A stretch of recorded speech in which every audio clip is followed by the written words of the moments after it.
গল্প এখন? হুম, এখন। আজ তোমাকে একটা অদ্ভুত গল্প শোনাবো। অরুণিকা মিনমিনিয়ে বলল। অদ্ভুত গল্প? ইমান বলতে লাগলো। একটা রাজ্যে দুটো ভিন্ন প্রজাতির পাখি ছিল। যদিও পাখিগুলো দেখতে একই রকমের ছিল, কিন্তু সেই রাজ্যে তাদের আলাদা নাম দেওয়া হয়েছিল। একটা প্রজাতির নাম ছিল ময়ূর, আর একটা প্রজাতির নাম ছিল কাক। দুটি প্রজাতির মধ্যে ঘোর বিরোধ ছিল।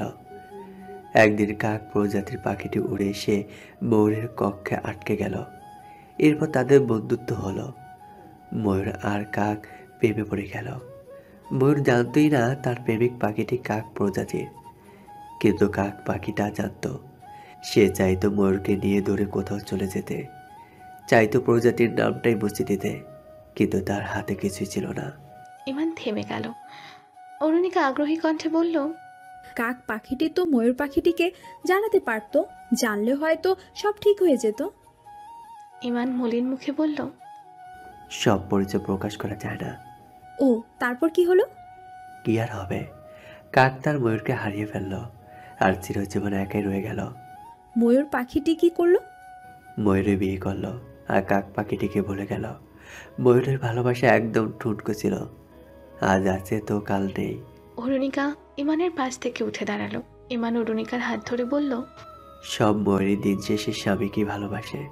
পুরনো ভালোবাসা তাদের মস্তিষ্কে আর থাকে না। কেটে গেল 6 ঘন্টা।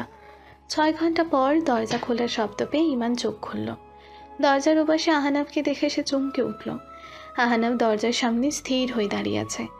ইমান তার কোলের ওপর ঘুমিয়ে থাকা অরুণিকার দিকে এক নজর তাকালো, তারপর আবারও আহনাফের দিকে তাকালো।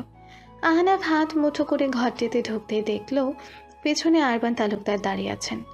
আহনাফ ভেতরে ঢুকেই অরুণিকাকে টেনে উঠালো। অরুণিকা চোখ খুলে আহনাফকে দেখে বলল। আহনাফ, তুমি? আহনাফ অরুণিকাকে দাঁড় করিয়ে অরুণিকার গালে কষে একটা চড় লাগিয়ে দিল। ইমান আহনাফকে জোরে ধাক্কা দিয়ে সরিয়ে দিয়ে বলল। আপনি যেটা ভাবছেন এমন কিছুই না। আহনাফ উঁচু গলায় বলল। চুপ, একদম চুপ। তারপর অরুণিকার হাত ধরে এক পাশে টেনে এনে বলল। বাসার সবাই তোমাকে 5-6 ঘন্টা ধরে খুঁজছে, আর তুমি এখানে এই ছেলের সাথে কেন অরু? আহনাফের হাত কাঁপছে, তার চোখ মুখ লাল হয়ে গেছে। আহনাফ তার রাগ নিয়ন্ত্রণ করতে না পেরে ইমানের দিকে এগিয়ে এসে তার গালে একটা চড় বসিয়ে দিল। অরুণিকা ভয়ে কয়েকবার পিছিয়ে গিয়ে আরবান তালুকদারের দিকে তাকালো। আরবান তালুকদার সাথে সাথেই ঘটনা আরও অস্বাভাবিক করার জন্য বলে উঠলেন। আমি তো আগেও এদের দুজনকে একসাথে দেখেছি, তাই আমি চাইনি ওদের বিয়ে হোক। অরুণিকা তো ইমনকে ভালোবাসে, তোমাকে তো ভালোই বাসে না। তাহলে শুধু শুধু ওকে বিয়ে করে নিজের জীবনটা নষ্ট করতে গেলে কেন? সাথে এদের দুজনের জীবনটাও নষ্ট করে দিলে। এখন তো সব দেখলে কিভাবে তোমার বউ তোমার সম্মান ডুবিয়ে দিল, এখানে পড়ে পড়ে পরপুরুষের সাথে ঘুমাচ্ছে। আহনাফ হঠাৎ আরবান তালুকদারের দিকে আঙুল তাক করে বলল। চুপ, একদম চুপ। আপনাকে আমি এই বিষয়ে কথা বলার কোনো অধিকার দিইনি। ইমান ক্ষীণ কণ্ঠে বলল। আরব ভাই, আমরা এখানে এসে আটকে গিয়েছিলাম। প্রায় কয়েক ঘন্টা এখানে বসে আছি। তারপর অরুণিকা নিচে শুয়ে ঘুমিয়ে পড়েছিল। আমি শুধু ওর মাথাটা আমার কোলে রেখেছিলাম। ও তো কিছু জানতই না, ও ঘুমিয়ে গিয়েছিল। আহনাফের চোখ দুটো রাগে লাল হয়ে গেছে। তার চোখ বেয়ে অশ্রু গড়িয়ে পড়ার আগেই সে হাতের উল্টো পিঠ দিয়ে চোখটা মুছে নিল। আহনাফ অরুণিকার হাতটা শক্ত করে চেপে ধরল, তারপর তাকে টেনে নিয়ে গেল। ইমানও তাদের পিছু নেওয়ার আগে আরবান তালুকদার পেছন থেকে বলে উঠলেন। ইমান, তুমি এখানে এসে ভুল করেছো। ইমান পেছনে না ফিরে দৃঢ় কণ্ঠে বলল। এতদিন ভুল করেছিলাম, এবার সব ঠিক করব। তুমি অরুণিকাকে ভালোবাসো, ওকে কি নিজের করে পেতে চাও না? ইমান মলিন হেসে মনে মনে বলল। ময়ূরী তার কাক পাখিটাকে কখনই ভালোবাসেনি। সবই তার মোহ ছিল, আর সেই মোহ এখন কেটে গেছে। কারণ ময়ূরী অন্য কারো মায়া আটকে আছে, আর আমি ওর মায়া বাঁধন চিহ্ন করব না। আমি এতটাও স্বার্থপর নই। আহনাফ গাড়িতে উঠেই আরবকে ফোন করে বলল অরুণিকাকে পাওয়া গেছে। আরবান তালুকদারই আহনাফকে এখানে এনেছেন, কিন্তু অরুণিকার চিন্তায় তার মাথা থেকেই বেরিয়ে গেছে আরবান তালুকদার এই জায়গা সম্পর্কে কিভাবে জানল। বাসায় আসার পর থেকে আহনাফ চুপচাপ বসে আছে। তাহমিদ অরুণিকাকে যেটা করতে লাগলো, সেই মানের সাথে কি করছিল। অরুণিকা শুধু নীরবে চোখের জল ফেলছে। আরাফ আহনাফের কাছে যেতেই আহনাফ কাঁপা হাতে আরাফের হাঁটুতে শক্ত করে হাত রাখলো। আরাফ বুঝলো আহনাফের এই মুহূর্তে খুব শূন্য শূন্য লাগছে। এর আগে 3বার এমন হয়েছিল। প্রথমবার যখন তাদের পরিবারে হত্যা হওয়ার নিশ্চিত খবর পেয়েছিল তখনও আহনাফের হাত পা অনেক কেঁপেছিল। দ্বিতীয়বার যখন কলকাতায় দুর্গা বিসর্জনের সময় অরুণিকা হারিয়ে গিয়েছিল। তৃতীয়বার যখন জ্যোতির জন্য অরুণিকাকে এনজিওর মহিলারা এসে নিয়ে গিয়েছিল। আর আজও এইভাবে আহনাফের হাত পা কাঁপছে। এই দুর্বলতা কাউকে হারিয়ে ফেলা থেকেই সৃষ্টি হয়েছে। আরাফ আহনাফের একটি হাত নিজের হাতের তালুতে আবদ্ধ করে বলল, শান্ত হ। আহ, এমন করছিস কেন? ওরু তো বাসায় ফিরেছে। আহনাফ কাঁপা কণ্ঠে বলল, ও ফিরেনি আরব, ও ফিরেনি। ও ইমানের কাছে আটকে আছে। আমি ওকে ফেরাতে পারিনি, হয়তো পারবো না। ভুল করে ফেলেছে, আমি অনেক বড় ভুল করে ফেলেছি। আহনাফ ফুপিয়ে কেঁদে উঠল। ও আমাকে কখনো ভালোবাসবে না আরব। তোর কথা আমি ছোটবেলা থেকে ওর কাছ থেকে দূরত্ব রেখেছি। তুই বলেছিলে ও যদি বুঝে ফেলে আমাদের সাথে বড় হয়ে বিয়ে হবে, তখন ও অনেক ইতস্তত ভাব নিয়ে থাকবে, আমার সাথে ফ্রি হতে পারবে না। আরব অনেক ফ্রি হয়ে গেছে আমার সাথে, অনেক বেশি ফ্রি হয়ে গেছে। এত ফ্রি না হলে হয়তো আমাকে ভালোবাসতে পারত। ইমানের সাথে ওর কয়দিনে পড়েছে, তবুও কত ফ্রি। আমার ওরও ইমানের কোলে মাথা রেখে ঘুমাচ্ছে। কেন আরব? আমার খালি বুকটাই ওর মাথার জন্য যথেষ্ট ছিল না? এদিকে অরুণিকা আহনাফের রুমের বাইরে দাঁড়িয়ে ফুপিয়ে কান্না করছে। অনেকক্ষণ হলো আরাফ আহনাফের রুমের ভেতরে দরজা বন্ধ করে বসে আছে। তুর্য, ইমন আর তাহমিদ অরুণিকার দিকে তাকিয়ে আছে। ইভান সিঁড়িতে বসে আছে। আরবান তালুকদার পুরো ঘটনা আরও জটিল করে সবার সামনে উপস্থাপন করেছেন। অরুণিকা নিজেও ঘুমিয়েছিল, তাই সে বুঝতে পারছে না ইমান তার সাথে কী করেছে, আর আহনাফও বা তাকে কোন অবস্থায় দেখেছিল। এই মুহূর্তে কান্না করা ছাড়া তার হাতের নাগালে কিছুই নেই। তুর্য অরুণিকার কাছে এসে বলল, টুইঙ্কেল, যা হওয়ার হয়েছে, তোমার রুমে যাও, আর কাঁদতে হবে না। অরুণিকা তুর্যের দিকে তাকিয়ে রইল। সে কী বলবে বুঝতে পারছে না। এদিকে মাউসিয়াত শতাব্দীকে নিয়ে এলো। অরুণিকা শতাব্দীকে দেখে তার কাছে বসে বলল, সতু আপু, আমি তো তোমাকে সব বলেছি। আমি কেন বাইরে যাচ্ছি তোমাকে তো বলেছি। তুমি কি আহনাফকে সত্যি কথাটা বলবে?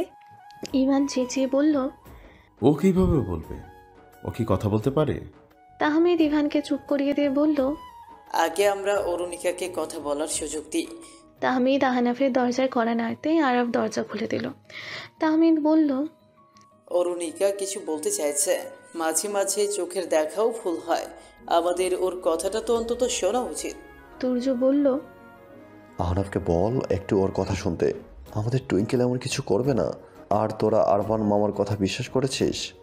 অরুণিকা ভেতরে ঢুকে আহনাফের কাছে যেতেই দেখলো আহনাফের চোখে পানি। আহনাফ চোখ মুছতে যাবে তখনই অরুণিকা আহনাফের হাত ধরে বলল, তুমি কাঁদছো আহনাফ? কেন কাঁদছো? আমার জন্য? আমি কি খুব বেশি ভুল করে ফেলেছি? Please Ahnaf, sorry. এরপর আর কখনোই এমন হবে না। তোমাকে না বলে আমি আর কোথাও যাব না, প্রমিস। ইমন শতাব্দীকে নিয়ে অরুণিকার সামনে এসে বলল, কি বলে গিয়েছিলে? শতাব্দীকে বলো। অরুণিকা কিছুক্ষণ চুপ করে থেকে বলল, আরবান মামা কোথায়? ইভান বলল, ওনার সাথে কি কাজ তোমার? যেটা জিজ্ঞেস করেছি সেটা বলো। ইমনের সাথে কেন ওখানে গিয়েছিলে? ইমান আমাকে ওই লাইব্রেরিতে নিয়ে গিয়েছিল। ইমানের কাছে সব প্রমাণ আছে। অরুণিকা আরাফের দিকে তাকিয়ে বলল, আরাফ, আরবান মামাই আমাদের পরিবারের হত্যাকারী। সেই দিন রাতে উনি সেই কোট পরে আমাদের বাসায় এসেছিল। বড় চাচুকে সেই নীল পিস্তল দিয়ে গুলি করেছিল। ওই লাইব্রেরিতে সব আছে। আমরা আরও অনেক কিছু পেয়েছিলাম। ইমান সব প্রমাণ নিজের ব্যাগে নিয়েছিল। তুর্য বলল, ওর বেগে নিয়েছিল মানে? আহনাফ অরুণিকার হাত ধরে বলল, তুমি গাড়িতে আমাকে কথা বলনি কেন? তুমি তো রেগে আছো, কিভাবে বলবো? ইভান সাথে সাথে রুম থেকে বের হয়ে আরবান তালুকদারের রুমে গেল। দেখলো সেখানে কেউ নেই। তারপর মাউসিয়াতকে দেখে জিজ্ঞেস করলো, আরবান মামা কোথায়? একটু আগে বেরোতে দেখলাম। ইভান তাড়াতাড়ি ফোন বের করে ইভানকে কল করলো। ইভান কল ধরতেই ইভান বলল, তুমি কোথায়? আমার বাসায়। তোমার কাছে আরবান তালুকদারের বিরুদ্ধে প্রমাণ আছে। উনি হয়তো তোমার ক্ষতি করতে পারে। আপনার কনসার্স দেখে ভালো লাগলো ভাইয়া। চিন্তা করবে না, আরবান তালুকদার আমার কোনো ক্ষতি করবে না। কিন্তু আর প্রমাণগুলো সব আমি ইমেলে পাঠিয়ে দিয়েছি। একটা কোট আর পিস্তল আমার কাছে আছে, দেখা হলে আপনাদের দিয়ে দেব। বাকি কাগজগুলোর ছবি তুলে পাঠিয়ে দিয়েছি। হয়তো এই প্রমাণ নষ্ট হয়ে যেতে পারে, কিন্তু আমি বেঁচে থাকবো। আরমান তালুকদার আমাকে মারবে না। আর অরণিকার খেয়াল রাখবেন, ওর কোনো অপরাধ নেই। ও তো আরমান তালুকদারকে সন্দেহ করে আমার সাহায্য চেয়েছিল, কারণ আমি এই কেসে আগে আপনাদের সাথে কাজ করেছিলাম। আর আহনাব ভাই যা দেখেছেন সব বলছিল। আপনাদের অরণিকা আপনাদেরই আছে, ও আপনাদের খুব ভালোবাসে। তবে মেয়েটা একটু বোকা আর খুব সরল, সবাইকে বিশ্বাস করে ফেলে, যেমন আজ আমাকে বিশ্বাস করে ফেলেছিল। আমি তো ওর কোনো ক্ষতি করতাম না।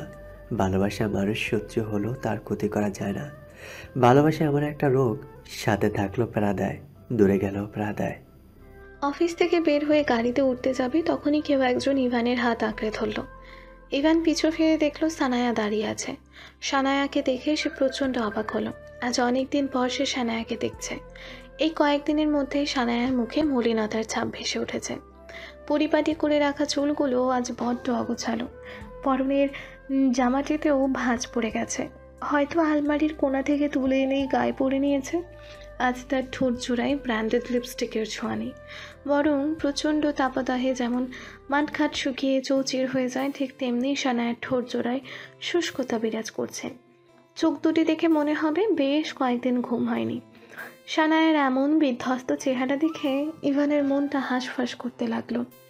সানায়া আলতো হাতে ইভানের হাতটি নিজের হাতের মুঠোয় আবদ্ধ করে ধীরে ধীরে বলতে লাগলো, অনেক ভেবেছি ইভান, আমি আমার দিক থেকে অনেক চেষ্টা করেছি, কিন্তু পারিনি।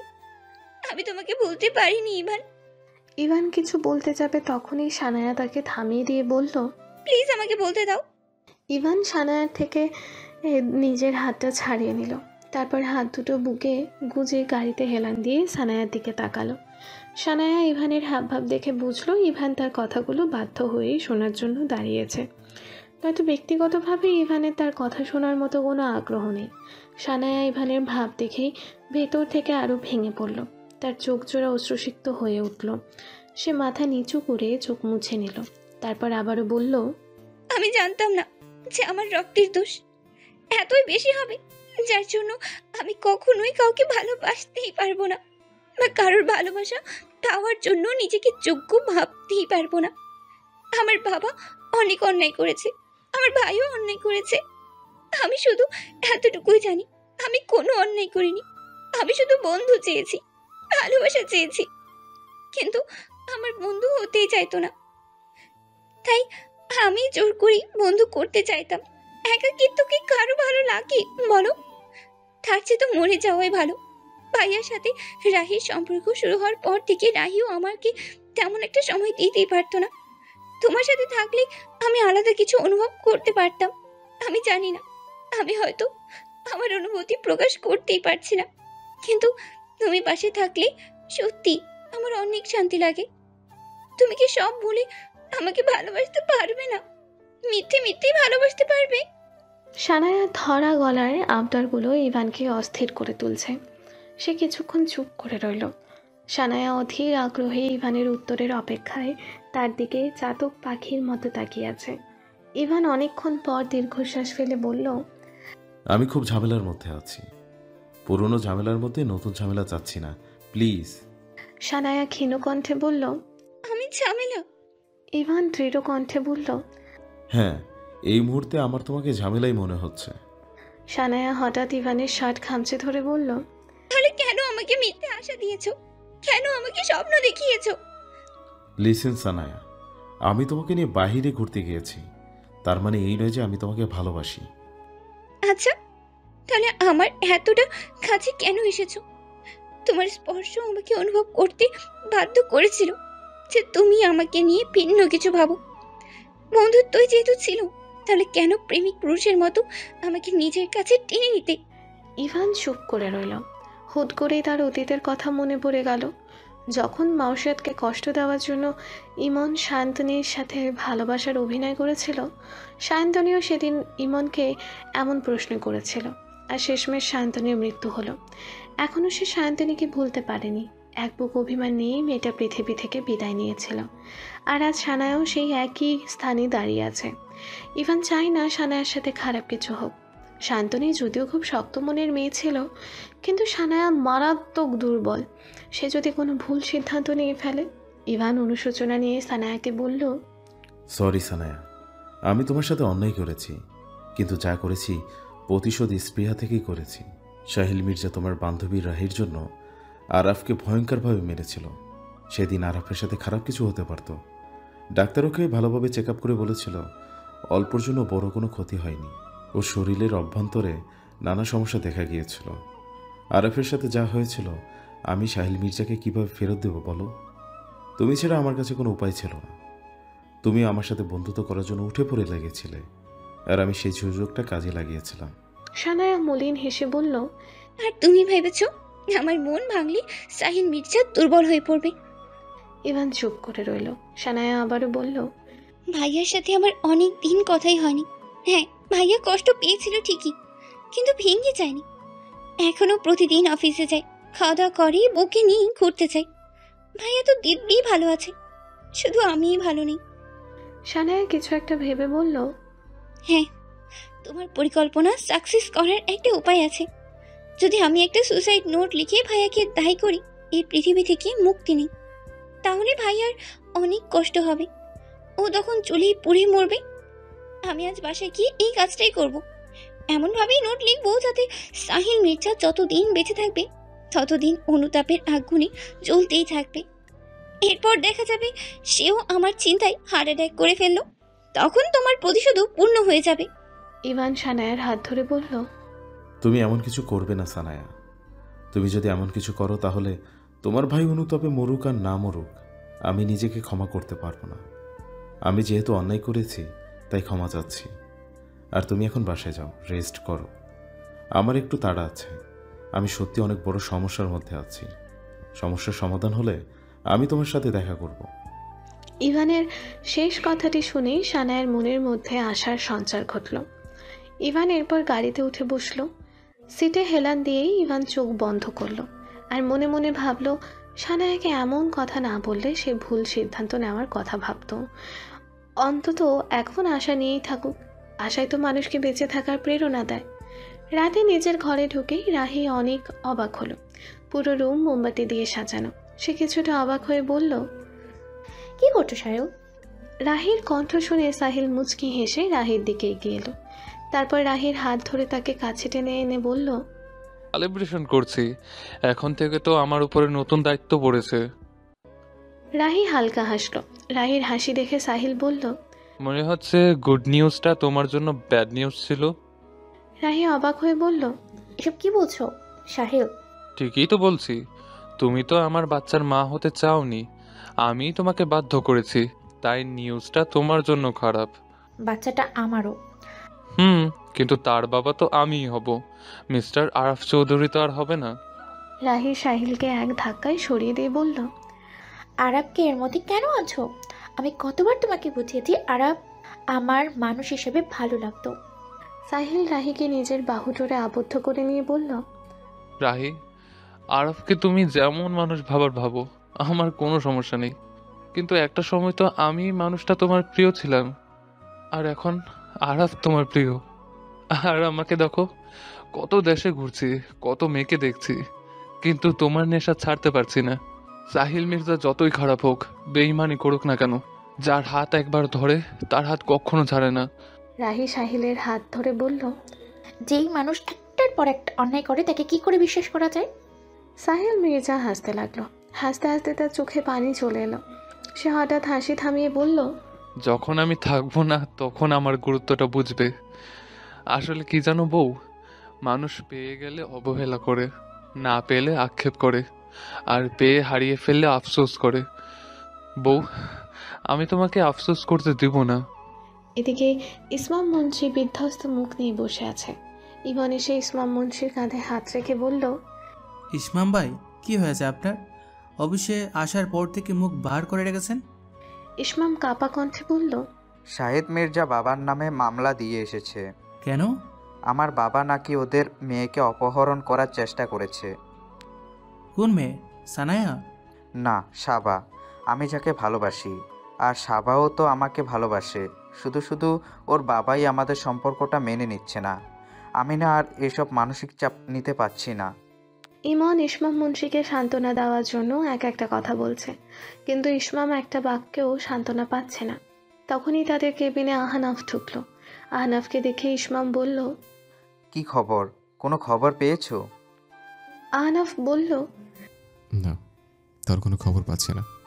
লোকটা হুট করে কোথায় হারিয়ে গেল? সেটাই তো বুঝতে পারছি না। আরবান তালুকদারের বিরুদ্ধে থাকা প্রমাণগুলো পেয়েছো তো? হ্যাঁ, সংগ্রহ করেছে। ইসমাম আবার অন্যমনস্ক হয়ে গেল। আহনাফ ইসমামের সামনে হাত নাড়িয়ে বলল, আর ইউ ওকে ভাইয়া? ইসমাম মলিন মুখে বলল, আমি ভালো নেই আহনাফ। কি হয়েছে? ইমন আহনাফকে সবটা বলল। আহনাফ সব শুনে বলল, মির্জা সাহেবের সমস্যাটা কি? ইসমাম হতাশ কণ্ঠে বলল, জানি না ভাই, যখন থেকে আমরা তোমাদের কোম্পানির সাথে যুক্ত হয়েছি তখন থেকেই আরও ঝামেলা করছে। থাক, এসব বাদ দাও। তোমাদের জীবনের সমস্যার শেষ নেই, আমার আর কি শুনবে? আহনাফ বলল, আপনি আর মুন্সি সাহেব আমাদের কোম্পানিটাকে এটা থেকে মৈত্রীতে রূপান্তর করতে অনেক সাহায্য করেছেন, আর এখন কি আমরা আপনাকে সাহায্য করতে পারবো না? আমরা মুন্সি সাহেবের বিরুদ্ধে যত মামলা হয়েছে সব উঠিয়ে নেব। আমাদের পরিচিত একজন উকিল আছেন, ওনাকে বলবো। ধন্যবাদ। ইসমামের মুখটা আবারও অন্ধকার হয়ে গেল। ইমন আহনাফকে ইশারায় বোঝালো তাকে শান্ত করা কঠিন কাজ। তবুও আহনাফ ইসমামের পাশে এসে বলল, ভাইয়া, সাবা আপু তো চাইলে আপনার কাছে সহজে চলে আসতে পারে। পারতো, কিন্তু ও আমার জন্যই আসছে না। ওর বাবা কোন সিকান্দার বসের সাথে তার বিয়ে ঠিক করেছে।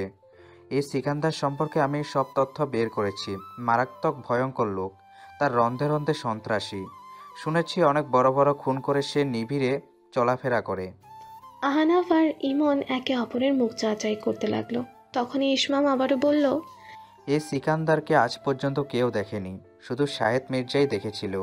সে নাকি বাংলাদেশে কয়েক সপ্তাহ আগে এসেছে, এতদিন কলকাতায় ছিল।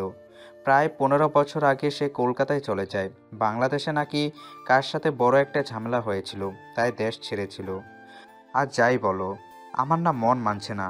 এমন মানুষের সাথে সাবার বিয়ে হবে, এটা একদম সীমার বাইরে চলে যাচ্ছে। না জানি 15 বছর আগে ঝামেলার নামে কাউকে খুন করে কলকাতায় পাড়ি দিয়েছিল কিনা। লোকটা সাবার যদি কোনো ক্ষতি করে ফেলে, আমরা তো আর এত ক্ষমতাধর নই। আহনাফ ইসমামের কথা শুনতে শুনতেই অন্যমনস্ক হয়ে গেল। সে কেবিন থেকে বের হতে ইমনও বের হয়ে এলো। ইমন বলল, তুই আবার কি ভাবছিস? 15 বছর আগে আমাদের পরিবারের হত্যাকাণ্ড, আমাদের কলকাতা নিয়েছে, ওইসবের সাথে ওই সিকান্দারের কোনো সংযোগ নেই। একটা কাজ করো, আজ সিকান্দারের সব তথ্য বের করে ফেলো। লোকটা যেহেতু বাংলাদেশে আছে, তাহলে আমাদের সাথে দেখা হয়ে যাবে। এদিকে মুর্শিদ জুবায়েরের সাহায্যেই ইভান আর তুর্যকে সুলতান মুন্সির মামলাটা উঠিয়ে নিয়ে আসে। থানা থেকে সোজা সুলতান মুন্সিকে তার বাড়িতে নামিয়ে দিতে গিয়ে ইভান আর তুর্য অবাক হলো। মুন্সিদের পুরো বাড়ি কালো পোশাকধারী লোক দ্বারা ঘেরাও করা। সুলতান মুন্সি চিন্তিত কণ্ঠে বললেন, এরা কারা? বাসায় তো আমার স্ত্রী সন্তানরা আছে। সন্ধ্যা কিছুটা ঘনিয়ে এসেছে। তুর্য আর ইভান সুলতান মুন্সিকে আশ্বস্ত করে গাড়ি থেকে নেমে পেছনের গেট দিয়ে ঘরে ঢুকল।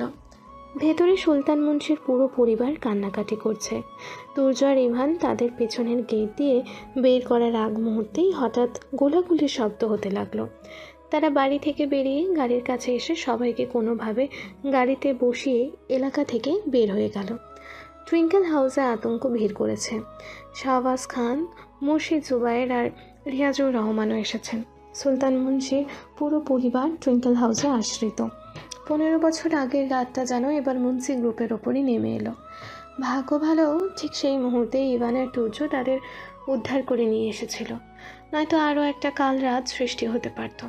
এই মুহূর্তে কারো মাথায় কিছুই ঢুকছে না।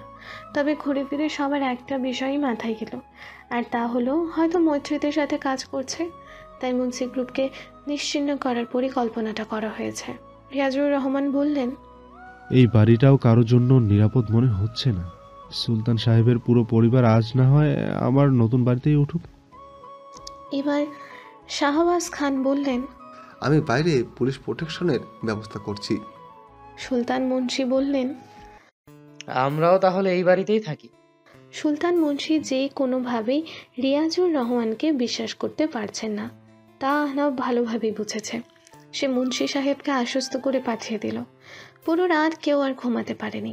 এদিকে আহনাফ পুরো রাত সিকান্দারের তথ্যগুলো নিয়েই বসেছিল। এই নামটা তার অনেক বড় রহস্যের জট খুলে দিয়েছে। আহনাফ লাইব্রেরিতে সবাইকে ডেকে আনলো, আর সিকান্দার ও আরবান তালুকদারের তথ্যগুলো পাশাপাশি রাখলো। বাকি 5 জন তথ্যগুলো দেখতে লাগলো। সব তথ্য পড়ার পর সবাই আহনাফের দিকে তাকালো।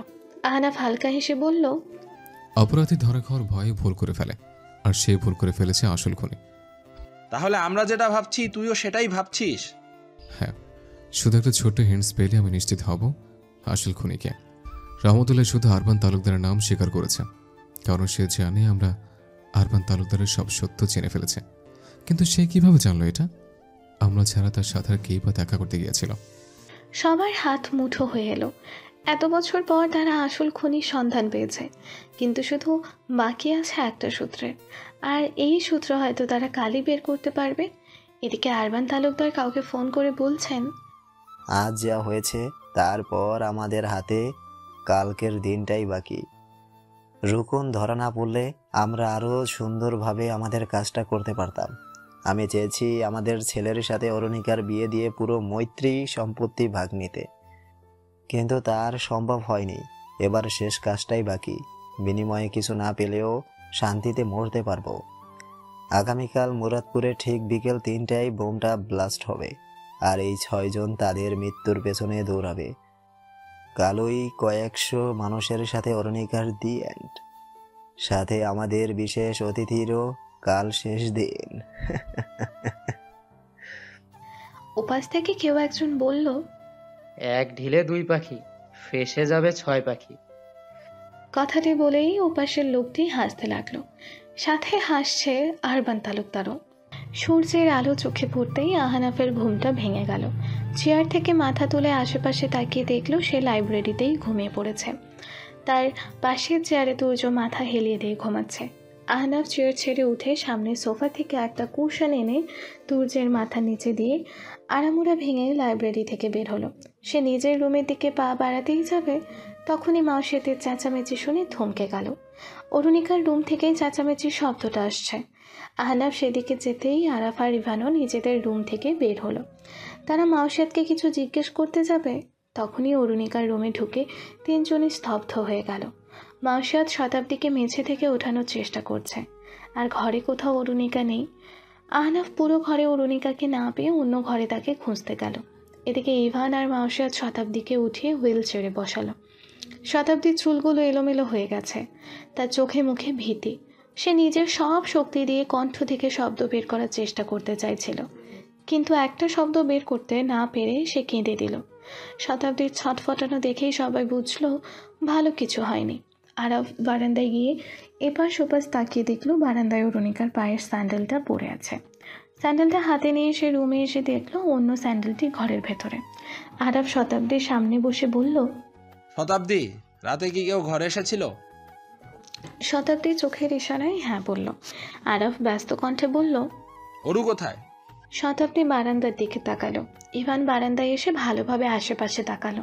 তারপর রুমে ঢুকতেই আহনাফ অরুণিকার ঘরে এসে বলল, ওরও কোথাও নেই।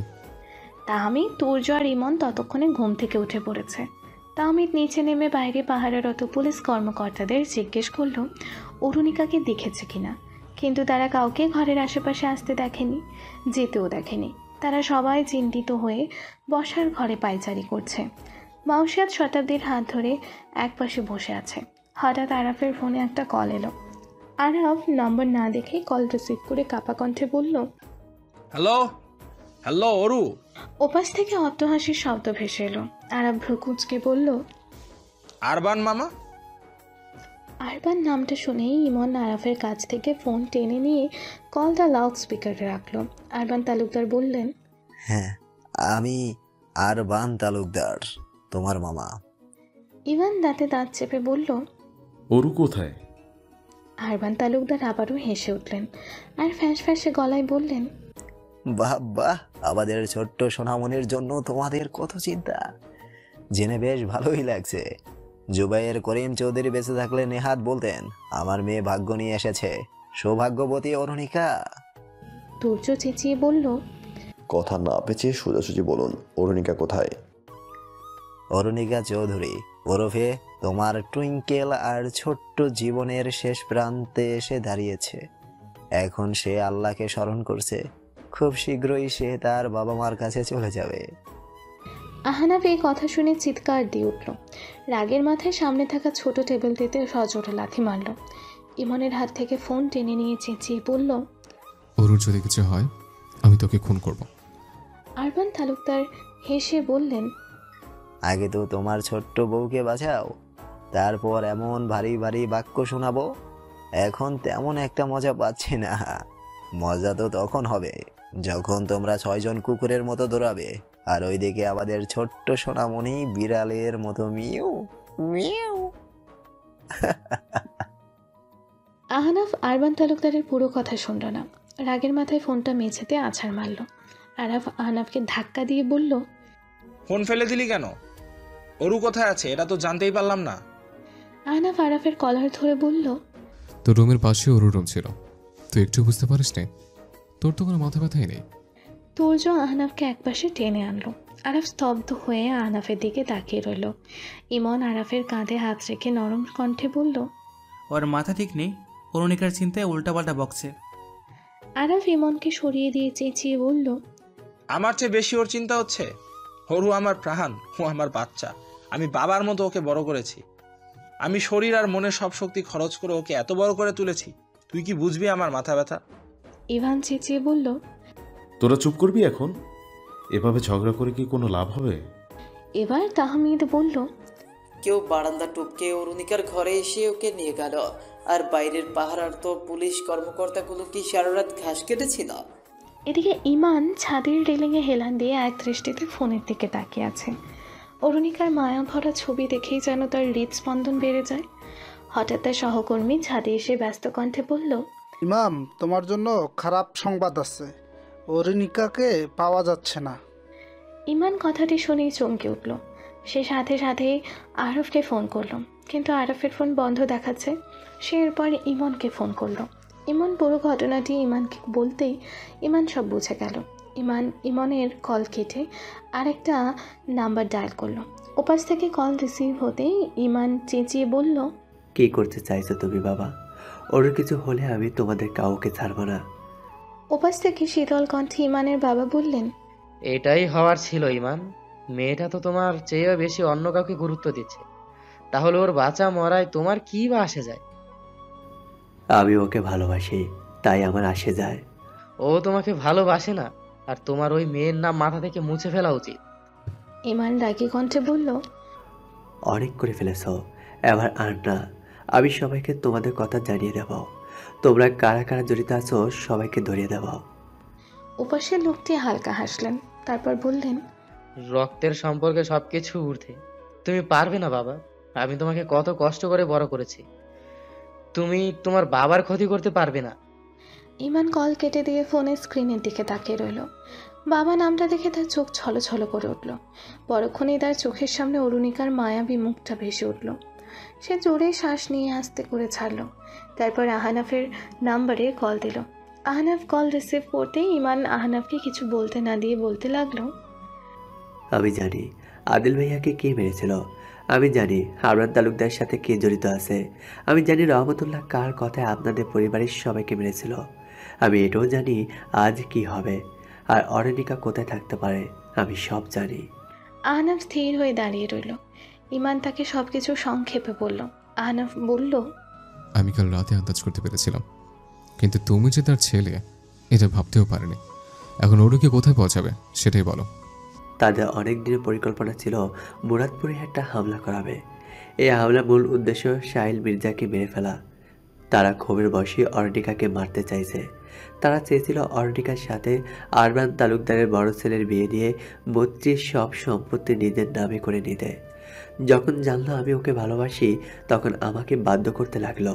ওদের প্ল্যান জানার পর আমি অরুণিকা থেকে দূরে চলে যাওয়ার সিদ্ধান্ত নিয়েছিলাম। তাই হয়তো তোমাদের ওপর ক্ষোভ থেকেই ওকে মারতে চাইছে। ওরা জানে অরুণিকা কিছু হলে তোমরা দুর্বল হয়ে পড়বে। আহনাব ভাই, আমার বাবা খুনে, শাহেদ মির্জা খুনি নন।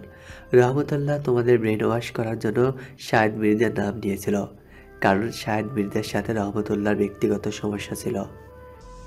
জানি, আসল খুনি তো সে সেকান্দারের বস। আদিল ভাইয়াকে সেকান্দারের বসই মেরেছিল। তুর্যের বিয়ের দিন সে আদিল ভাইয়ের উপর হামলা করেছিল। ভাইয়া অরণিকা হয়তো আরমান তালুকদারের কাছে জিম্মি, নয়তো মুরাদপুরের আশেপাশে কোথাও তাকে আটকে রেখেছে। বোমটা কখন ব্লাস্ট হবে আমি জানি না, কিন্তু আজই যে কোনো সময় হতে পারে। আমি রাখছি, আমি আমার দিক থেকে সব চেষ্টা করব। ইমান কিছুক্ষণের মধ্যেই সব তথ্য বের করে আরবান তালুকদারের ঠিকানা আহনাফকে ইমেইলে পাঠিয়ে দিল। বাউশিয়াতের শতাব্দীকে একা রেখেই ছজন তাদের 15 বছরের যুদ্ধের সমাপ্তি ও তাদের একমাত্র প্রাণকে বাঁচানোর জন্য বেরিয়ে পড়ল। আরবান তালুকদার তন্নির ছবির সামনে দাঁড়িয়ে আছেন। বন্দুকের ঠাঁটা শব্দ কানে আসতেই আরবান তালুকদারের ঠোঁটে হাসি রেখা ফুটে উঠল। পাশের ড্রয়ার থেকে একটা কালো কোট বের করে তা পরে নিলেন। কোট পরতে পরতে তিনি জানালার সামনে এসে দাঁড়ালেন। নিচে আরাফ, ইমন আর তুর্যকে দেখে তিনি মুচকি হাসলেন। তারপর আলমারি থেকে কালো গ্লাভস বের করে পরে নিলেন। এরপর ড্রয়ার থেকে একটা কালো মুখোশ বের করলেন। সেটিও মুখে লাগিয়ে তিনি আয়নার সামনে দাঁড়ালেন। নিজেকে দেখে তিনি হাসতে লাগলেন। সেদিন সময়টা ছিল সন্ধ্যা 7টা। মৈত্রী ম্যানশনে হঠাৎই বিদ্যুৎ সংযোগ বিচ্ছিন্ন হয়ে যায়। মহল্লায় থাকা সবাই চমকে উঠল। গত কয়েক বছরে বিদ্যুৎ গেলেও মৈত্রী এলাকার রাস্তার হেডলাইটগুলো কখনোই বন্ধ হয়নি। আর আজ হঠাৎ পুরো এলাকা অন্ধকারে ছেয়ে গেল কেন? রহমতুল্লাহর ছেলে রুকন এসে আরবান তালুকদারের সামনে দাঁড়ালো।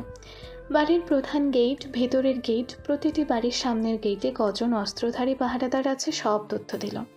আরবান তালুকদার পেছনে ইশারা করতেই একটা ছোট ট্রাকের পেছন থেকে 60 জন মুখোশ আর অস্ত্রধারী সন্ত্রাসী নেমে পড়ল।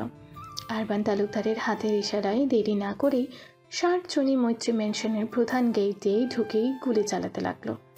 নিস্তব্ধ অন্ধকারাচ্ছন্ন এলাকাটি যেন মুহূর্তেই ভয়ঙ্কর হয়ে উঠল। আশেপাশের বাড়িগুলোর দারোয়ানরা গেট বন্ধ করে দিয়ে তাদের ঘরে ঢুকে পড়েছে। 18 মিনিটের ব্যবধানে পাহারাদারদের হত্যা করে 60 জন মুখোশধারী লোক বিভক্ত হয়ে প্রথম ইমতিয়াজ মাহবুবের বাড়িতে ঢুকলো। তারপর হাকিম আহমেদের বাড়িতে ঢুকে সবাইকে নির্বিচারে গুলি করে হত্যা করলো। তারপর আলিম হোসেনের বাড়ি, এরপর আশেপাশে তাদের আত্মীয় বন্ধুদের বাড়িতে হামলা চালালো। সবার শেষে আরবান তালুকদার চৌধুরীর বাড়িতে ঢুকলেন। ততক্ষণে আনিস চৌধুরী জানালার ফাঁক দিয়ে কালো কোট পরা আরবান তালুকদারকে দেখে ফেললেন। তবে তিনি জানতেন না এই লোক আরবান তালুকদার হবে কিনা, কারণ কয়েক মাস আগে তাদের নিজেদের ব্যবসায়িক সাফল্যের জন্য একটা বন্ধু ও আত্মীয়দের নিয়ে একটা সমাবেশ আয়োজন করা হয়েছিল। আর সেখানে সবাইকে মৈত্রী গ্রুপ থেকে কালো কোট দেওয়া হয়েছিল। আর এই কোট শুধু তাদের পরিচিত বন্ধু বা আত্মীয়দেরই থাকার কথা। আর সেই সমাবেশে মুর্শিদ জুবায়ের উপস্থিত থাকলেও তার কালো কোটিতে ত্রুটি থাকায় সেটি সমাবেশের আয়োজকের হাতে দিয়ে বেরিয়ে এসেছিলেন তিনি। আনিস চৌধুরী ভাইকে এই কথা জানাতেই জুবায়ের করিম চৌধুরী সাথে সাথে ফোন দিয়ে মুর্শিদ জুবায়ের কাছে সাহায্য চাইলেন। আর এর কিছুক্ষণের মধ্যেই 20 জন অস্ত্রধারী লোক একই সাথে চৌধুরী বাড়িতে ঢুকে পড়ল। জুবায়ের করিম চৌধুরী ভীত সন্ত্রস্ত পরিবারের সবার মুখের দিকে না তাকিয়ে তার আদরের কন্যা অরুণিকাকে কোলে নিয়ে রান্নাঘরের দিকে ছুটলেন। ততক্ষণে আরবান তালুকদার পিস্তল তাক করে আরাফের বাবা আরহাম চৌধুরীর বুকে গুলি ছুড়তে লাগলেন। অরুণিকার সাথে সাথে বাবাকে জড়িয়ে ধরল।